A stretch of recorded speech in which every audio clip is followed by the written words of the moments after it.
Good afternoon. I'm from Team Candor, and the given task is a situation where we are the economic advisor to the Prime Minister, and we have to come up with a plan that would bring sustainability and development to the state of Jammu and Kashmir.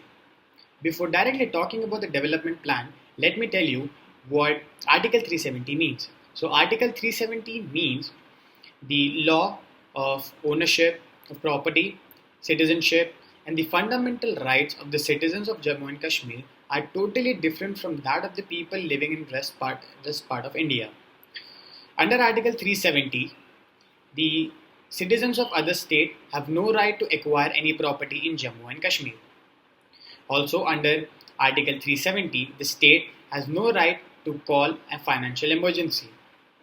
Now, let me tell you why development is related to removal of Article 370.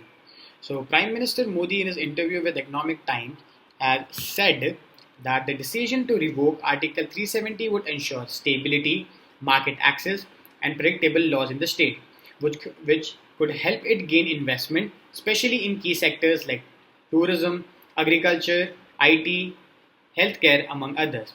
This will bring health development and an ecosystem which will give better rewards to the skill, hard work, and product of the people in the region.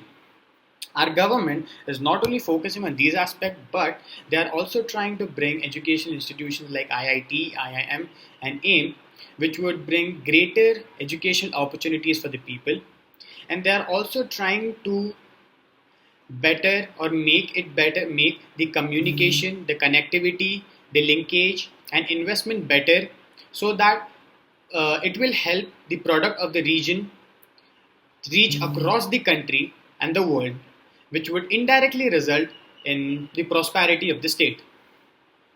Now, talking about the development scenario, as we all know that Kashmir is in need of development, it is lagging behind the other states in the country.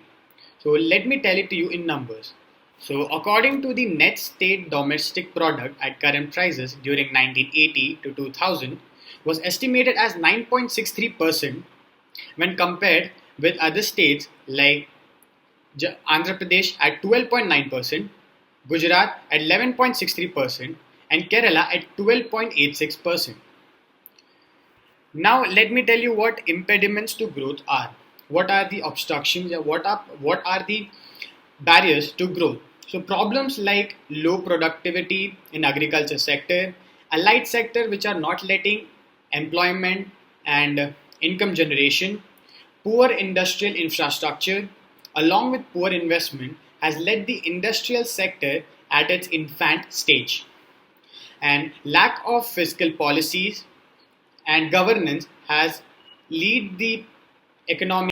So as we have listed out the problems, now let us talk about the steps to overcome them.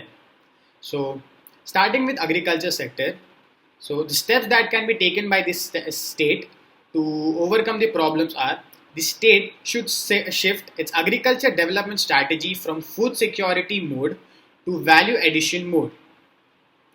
Now, moving on to livestock development. Livestock development can be used, can be encouraged when it is used with the modern technology, which will help them to meet the increased demand of poultry products. Moving on to industrial growth, the government, the state, or the government should adopt sector specific strategies to promote industries in Jammu and Kashmir, keeping in mind the climate, accessibility, raw material availability, human resource, and consumption pattern. The government should also play a lead role to build up the confidence of the private investors to invest in the state. Moving on to the employment generation, the problems to overcome employment generation could be: as a major source of income and employment for the local people, revival of tourism needs to be ensured to increase direct and indirect employment. Infrastructure growth again is an important factor. So, universal metering should be implemented with universal coverage to obviate incidents of theft. Now, moving on to education, the annual report of Education Department states that around 2,000 privately running schools are operating in the state. A significant number of privately running technical and other institutes is limited only to cities and towns. education sector in the state needs various reform such as to rationalize the scheme of providing free education at all the levels in the state, and also they should take steps to ensure higher ratio of enrollment among girls.